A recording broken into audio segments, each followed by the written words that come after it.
This episode is brought to you by Progressive Insurance. You chose to hit play on this podcast today. Smart choice.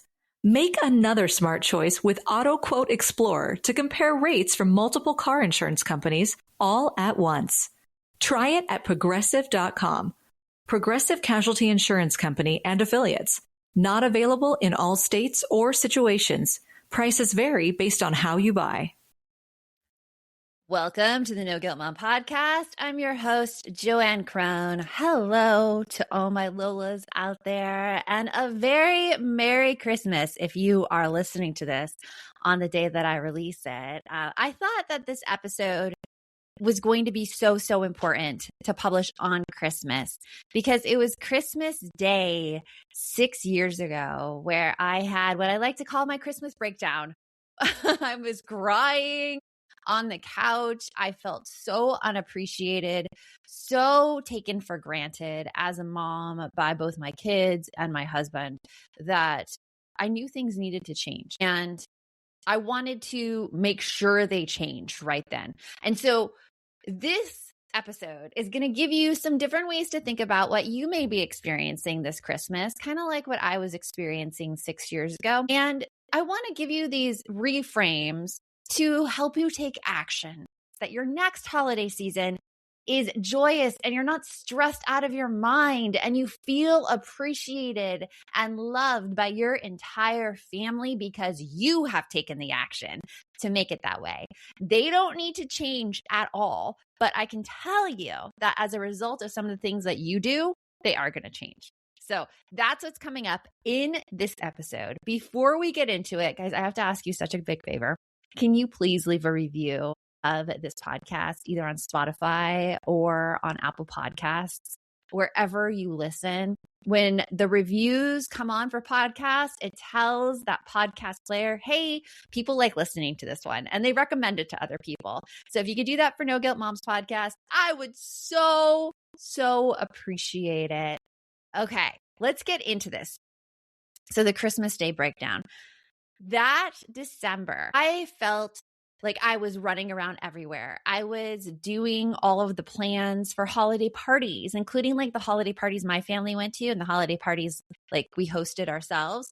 I was managing the kids' holiday performances. So you know what goes into that. You're like telling the grandparents, you're trying to keep everybody involved. And in addition to that, my birthday's in December and my daughter's birthday's in December. So there is so much going on in December in my life. I've gotten into a little crafty period lately where I am making a lot of cool like food and drink things. I had a peppermint martini for when friends came over. I just made my daughter some Pinkalicious cupcakes. If you remember that book series, there was a cupcake involved. I made it. And my friend Shayna said, "Oh, you're becoming so crafty lately." And I'm like, no, it's just birthdays and the holidays because I just go all out for December and then I'm so burnt out the rest of the year to even attempt it.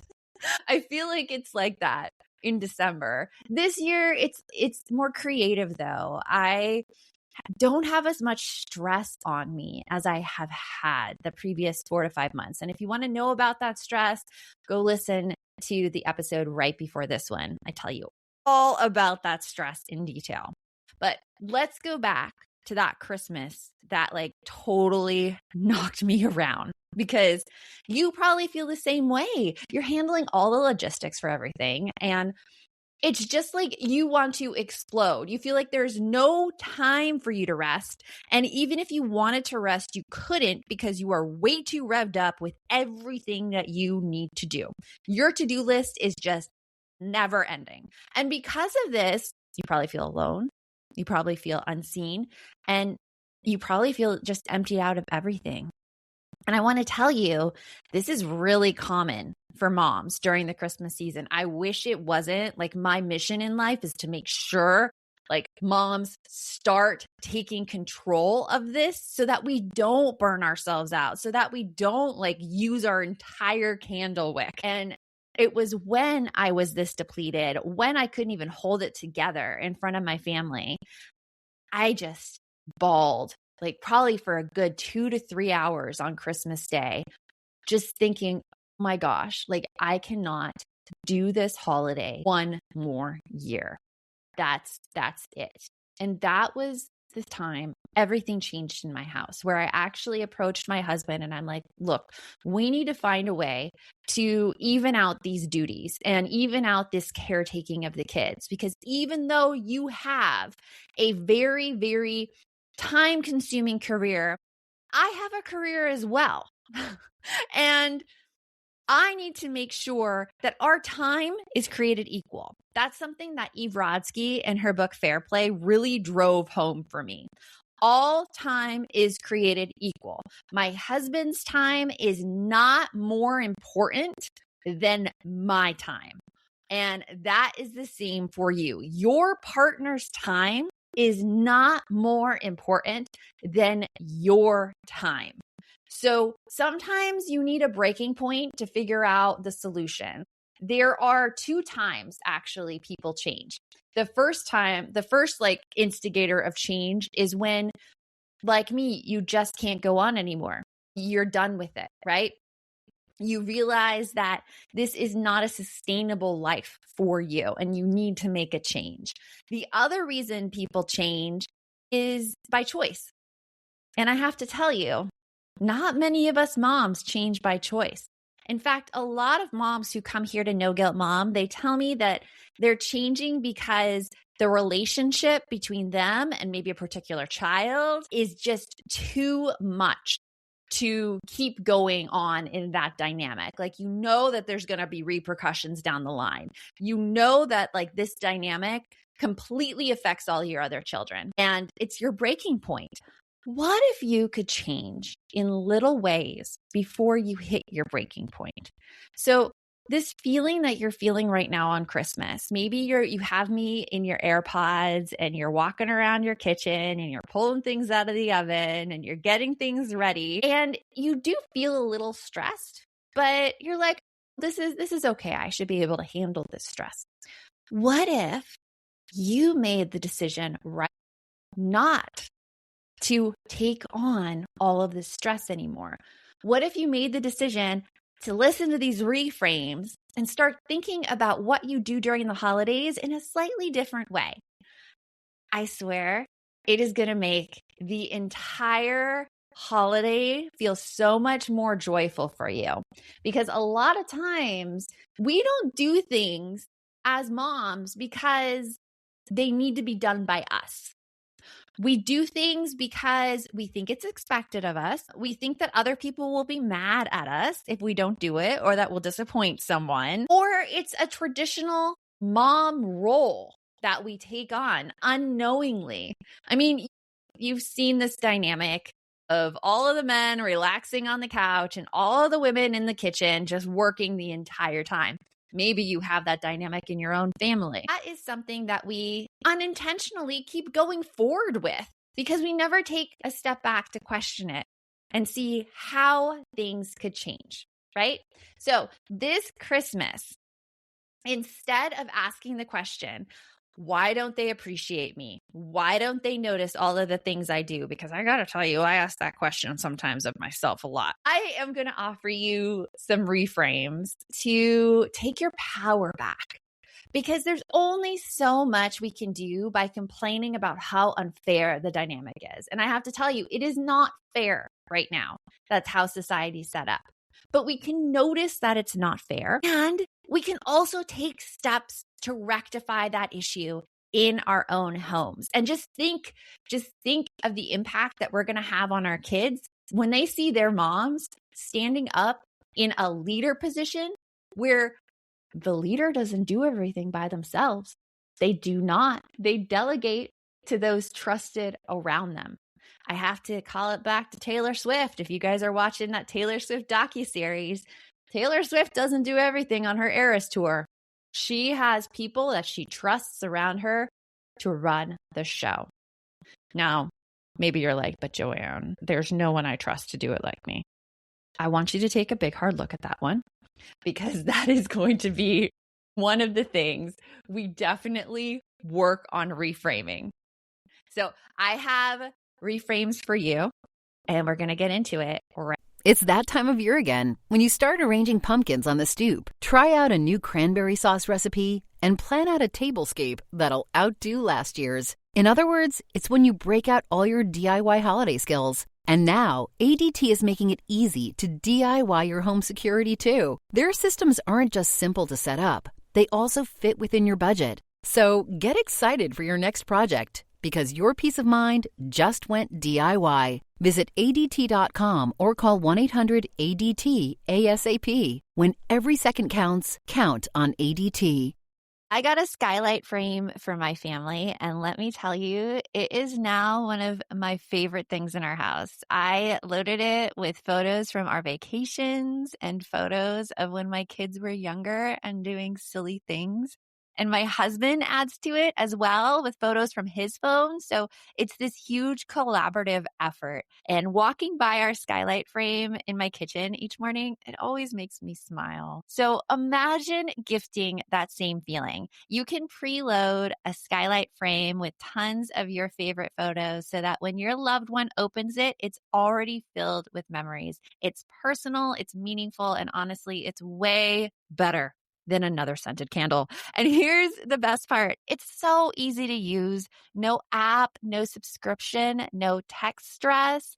You simply send your photos to the frame's email address and they pop up. So right now, Skylight is offering our listeners $20 off their 10-inch frames by going to myskylight.com/NGM. Go to myskylight.com/NGM for $20 off your 10-inch frame. That's myskylight.com/NGM.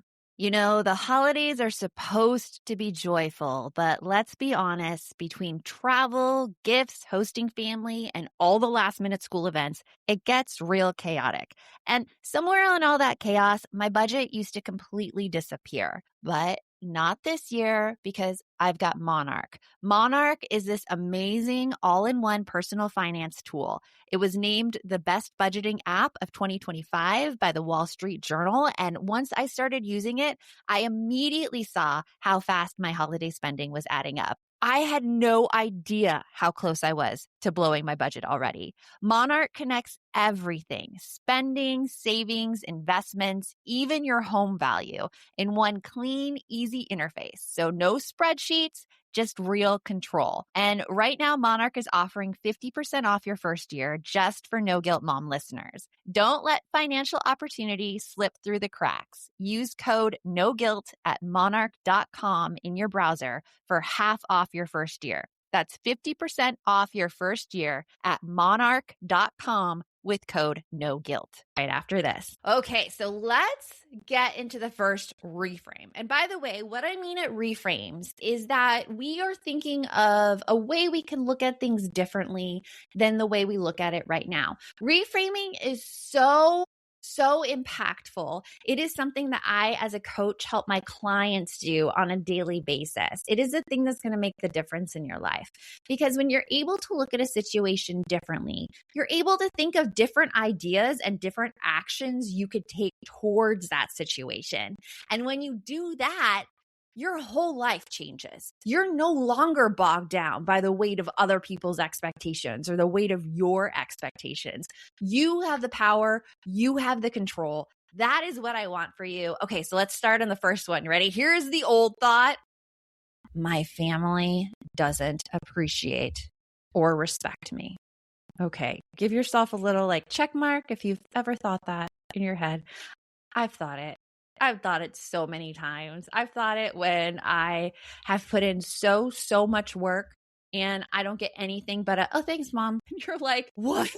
And then you if you're like me, I immediately feel guilty for being like, the what? Because I'm like, shouldn't I just give and expect nothing in return?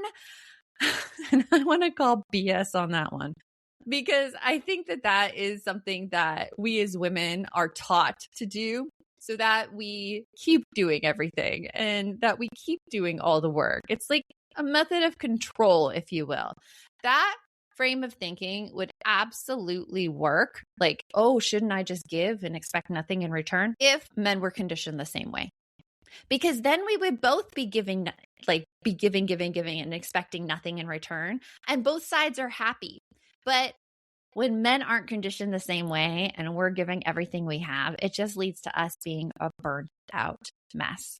Okay, so here's a little reframe I want you to think about now.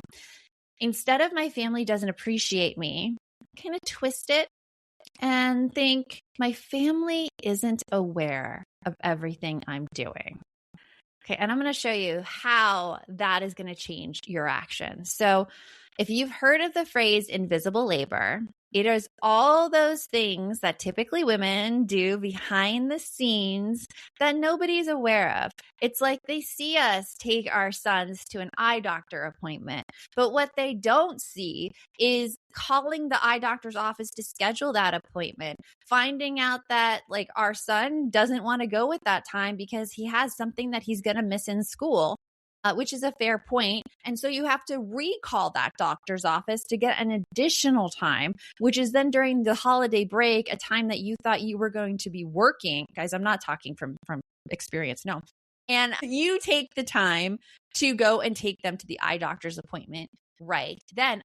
But wait, your son is also sick. So you're also managing symptoms there. You're making sure that he's up on his meds. You're counting the last time he took medication, and you're also judging whether or not he is sick enough to actually cancel the appointment, which you've had to reschedule already. Like, I hope that someone can relate to me on that one, because this has been my morning this morning. However, I don't keep that to myself. I don't. I make my family aware, especially my husband, aware of everything I do. Sometimes to like an annoying amount, because I know how easy it is to look over things. And I want to get this straight. I don't do it to be like, yeah, well, I took our son today and you were just home and I should get all of this praise and attention for doing it. I don't do it like that. I just share. I share like, yeah, like, oh, I had to reschedule this appointment 3 times already. Like I'll share like that in kind of a venting my husband is my equal type of way, because that is our relationship. We are equals. We are tackling all the work together. I also last night, I'm recording this on Tuesday, December 23rd. And last night, my husband and my daughter got home from like a dad-daughter trip in New York City. My husband is doing this family tradition this year with his mom. It's like a family tradition in them. They have a Norwegian background, and one of the big dishes from Norway is called lefse. It's like a potato tortilla almost. It's the best way I can describe it. They were planning to make lefse this morning, and they did already. But to make this lefse, you need to make it with cold, prepared mashed potatoes. And he got home last night at 9 p.m. And so I already volunteered for him, and I told him I was going to do this. I'm like, hey, he was actually going to take this on himself. He was totally expecting to come home 9 p.m., do the mashed potatoes. And I told him, I'm like, look, you're going to be really tired. I'm home. I could just start these potatoes for you and do them. And so I did that. And I took pictures of it and I showed him it, and I asked him to check on the mashed potatoes in the fridge when he got home that night. I mean, I just make sure that my work is visible. My work is visible at all times. Same with my daughter. She requested me to make some Pinkalicious cupcakes. It's off of a book character, if you're not familiar with it. They're these pink cupcakes with a cherry on top, these white pearls, these little like squiggly things. I like cupcake decorating. I make a lot of cakes, cupcakes. I enjoy it. But you better believe that I was taken through my entire process of creating these cupcakes. I like made one. I sent a picture to them and they had Wi-Fi on the plane. And I'm like, can you show this to our daughter, please? And ask if this is what she was thinking of. And then this morning, I told my daughter this story about how I could not find the right size little white beads for the cupcakes, so that she would also know the invisible labor that went in. And I'm telling you this not because I do it in a way to say like, look at all the work I did. I do it very intentionally in a way to make my invisible labor visible. And some people may not agree with this. Some people may be like, JoAnn, you just need to be quiet, do your work, and not expect anything from it. Again, BS to that. With the societal expectation of moms taking on everything, I am not doing that anymore. I'm not doing that. I want to make sure that they know how I took care of them, because also so that they know what's taken care of. You appreciate that. And then I step back from things purposely. Like my daughter, when she came home at 9 p.m., 9:30, she's like, hey, can you help me decorate the kitchen? And guys, I conk out so fast at night. I do not like doing things after 9:30, 10. I'm in bed. I'm reading my book. That is my time. That is my time I hold sacred. And so I told her, I'm like, look, I'm going to be much better help to you in the morning. I am not going to be help to you right now, because I knew if I got out of that bed, I would be resentful. I would be angry. I would be stomping around because I've done it before. Like, I've been there. I've made that mistake. And so I say no at those times. And I feel good saying no at those times, because I also know how much other work I put in. So when you reframe the thought, instead of my family doesn't appreciate me, is that my family isn't aware of everything I'm doing. Not only do you help yourself stay content and happy and know what you want, but you're also showing your kids, showing your partner exactly what you've put into this. And when they see that, I've seen in my own family that they do step up and do their own things as well, as long as I don't butt in and volunteer to do it. It's a very choice thing. So I wanted you to ask yourself the question, what are you doing every day that no one ever actually sees? And how can you communicate that to other people so that they know? Okay. So the second reframe I have for you, the old thought is, if I stop doing this, everything will fall apart. Do you have that thought too? Do you have the thought that, okay, I have to take care of this, this, and this, else it won't get done? I have seen that happen when a lot of moms plan to go on a vacation or a trip away without their family. I used to be in a mastermind where we would all travel to Florida every 3 months to meet together in person. And I know many women on that trip who planned things down to the letter for their families, like had checklists everywhere, had food prepped in the refrigerator. And I'd look at this and I'd be like, okay, this is exhausting. Like, I don't know how this is sustainable. And something else that I noticed with the women who did this is that they would get really mad when their husband didn't follow their directions, when their kids called them for some random question. They were the ones getting really mad that their family wasn't following the list and wasn't following the plans. And I want to back up from that just a second, because we as humans, we don't do things all the same way. We don't. Like, you can probably see this in your house. You don't do things the same way your mom does things, or your partner does things, or your aunt does things. We all do things differently. And so when we prep and plan, when we're going to be away, we're basically telling people to adopt the method that we do on themselves. And that's a real big killer of motivation. That's taken away people's autonomy. That's taken away their choice. That's taking away their competence. Remember, competence is this idea that you can figure something out. It doesn't mean you can do it perfectly. But when you set things out like checklists and everything, you're basically saying, do it this way. I've made it perfect for you. You have no idea how to do it. So there, right? Can you see how that might get in the way? It does. It does get in the way. So instead of thinking that if you don't do it, it'll get dropped, I want you to think about, maybe you do too much, or, things might be done a different way, but it doesn't mean that it's failing at all. And I'm going to tell you another story around that and how I used it in my life and how it actually took away a lot of the caretaking responsibilities off my plate and put it on my husband right after this. When the holidays start to feel a bit repetitive, reach for a Sprite Winter Spiced Cranberry and put your twist on tradition. A bold cranberry and winter spice flavor fusion, Sprite Winter Spiced Cranberry is a refreshing way to shake things up this sipping season. And only for a limited time.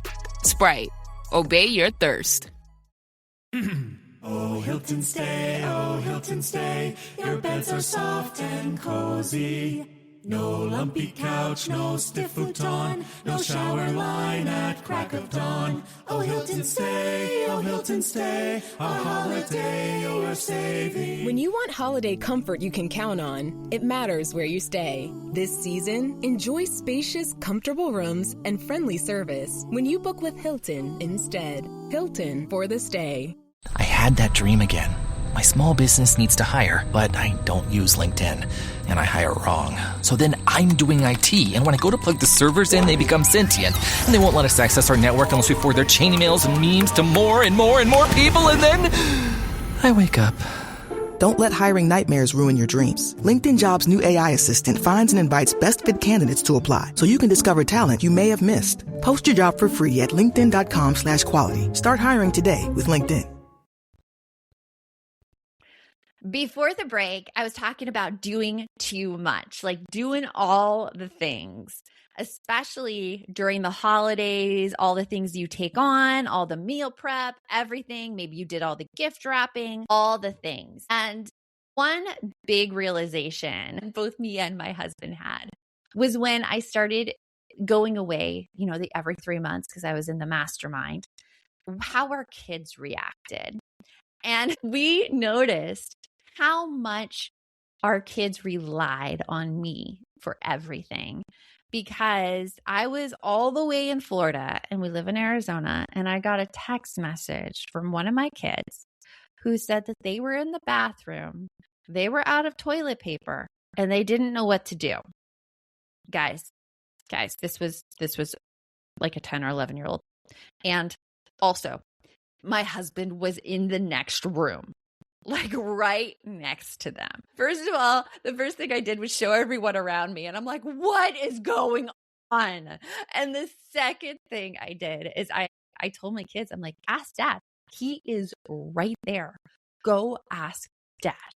And they're like, I don't know. I don't want to bother him. And so I texted my husband on that occasion. I'm like, hey, this is what's going on.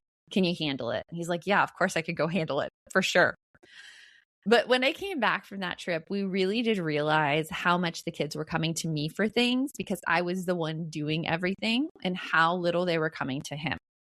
And so we made this purposeful shift in our dynamic where if they asked me a question that he could easily handle, or if it was a task that was delegated to him, I'd be like, I don't know, go ask Dad about that. Like one of my husband's, the things he does is he picks up prescriptions from the pharmacy. And so if my kids came to me and be like, hey mom, like, do I have that prescription ready yet? And I mean, they're older now. I'll say, I don't know, go ask Dad. I won't go and check with my husband and then, retell the information to my kids about what it is. I'll just be like, go ask Dad. Because that is something I don't want. I don't want to be in charge of everything. I don't want to have to do everything. My husband is an equal partner. My husband is an equal parent. And so I need to put everything over to him that is in his delegated space. So I want you to think about that one. Your reframe for that is maybe you do too much. Maybe you do too much. Can you think about it today or during this holiday season? Was there an unequal amount of things on your plate versus other people's plates? And the question isn't, I didn't plan well enough or am I too incapable? It's, how do I get these things off my plate so that I don't have to be in charge of them anymore? And with that, it is a process, but it comes with the greatest relief. The greatest relief. Okay, the final reframe. This one is a big one. This one causes so much guilt, and I had it for a really, really long time. The old thought was, I'm resentful, so I must be ungrateful.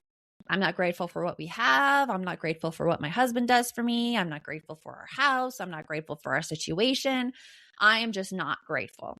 And that was a real big shame inducer in my life. And it was so much shame that it kept me from then taking the steps to actually change the environment so that I wouldn't be resentful anymore. So instead of looking at resentment as something that is inherently wrong with you, it's not inherently anything wrong with you. Resentment is information. Resentment is your body, your soul, your mind telling you you are unhappy with this situation. And it does not mean you're ungrateful. It does not. What it means is that now you can kind of start either communicating with your partner, talking with those around you to see how you can change the situation. Resentment is data. It is not a character flaw. For me, whenever I start feeling those signs of resentment, I think that this is a signal that here's a boundary I need to set by myself. Now, the cool thing about boundaries is that you cannot make anyone else follow your boundaries. Like if it is that kind of boundary, for instance, a lot of times I see moms set a boundary, be like, okay, don't interrupt me when I'm working. And then if the kids interrupt them when they're working, they're like, oh, they just don't listen to my boundaries.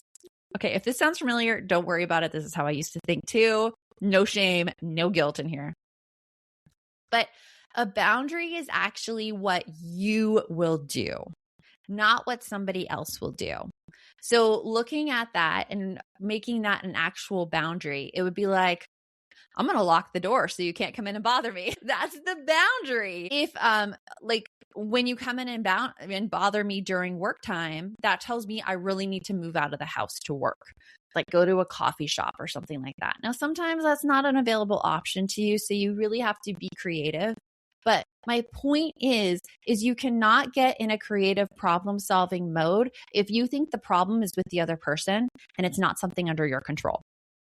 So boundaries are what is under your control, and resentment is that signal that a boundary needs to be set in that area.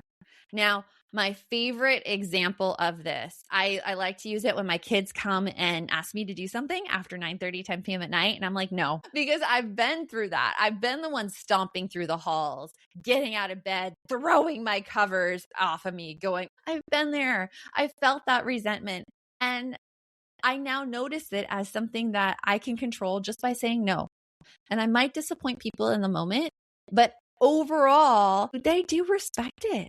After I do that time after time. I mean, my daughter just tried on the weekend to ask me to get out of bed again. And I'm like, no. And I could sense that she was sad about it. I did. I sensed that she was upset about it. And you know what? That's okay. That's okay. Even with me, I feel that in like my bones that I do not want to make people upset at me. Now, when I feel those feelings of somebody being mad or disappointed, I tell myself, okay, they are allowed their feelings.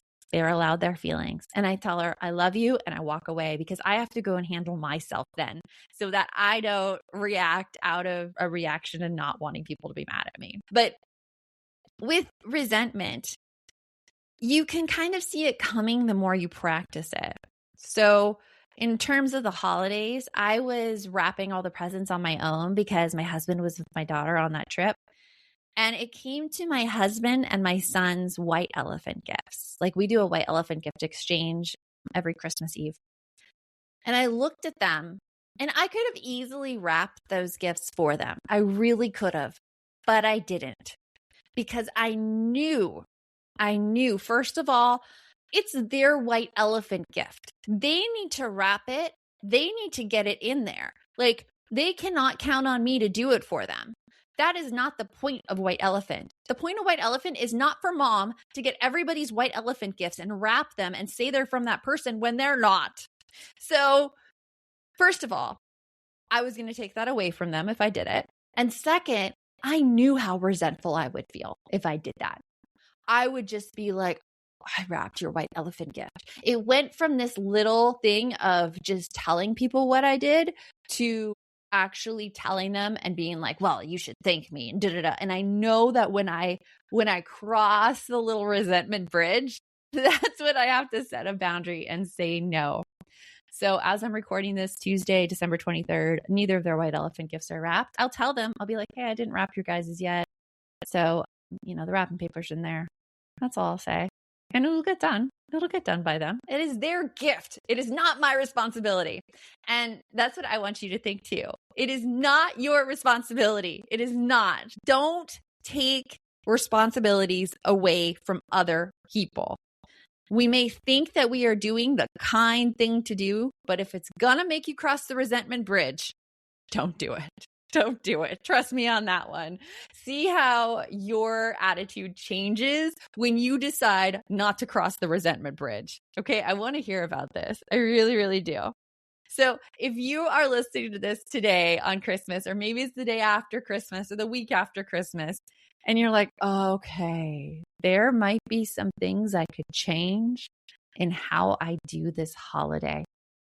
I want you to really, really place like a hand on your heart and make sure that you're not blaming yourself through this whole process. It is a learning process. We are all here to learn. We are here to grow. We're here to just make sure that our love is available and not clouded by resentment or clouded by exhaustion or clouded by burnout. And just know that you don't have to change everything this Christmas. You could just pick one of these simple reframes and shift one way of your thinking to change how you feel and to give yourself some more authority and more action and get more respect in your home by not doing more, but by taking on less and letting other people take on more responsibility. So you are not invisible. You are not failing, and you are allowed to matter and enjoy these holidays. Okay, so I hope that your holiday season is merry and bright. I want to give you guys a little sneak peek. I talk a lot about our balance program on here, and we are changing it up. It's no longer going to be called Balance in the new year. It is going to be our No Guilt Mom Circle.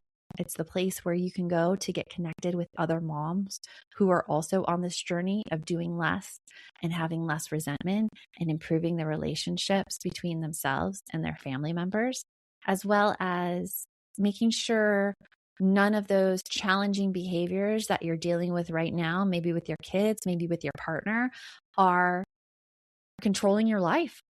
It's going to be so good. So good. So I'll have more information for you about that soon. But remember, the best mom is a happy mom. Take care of you, and I'll talk with you later.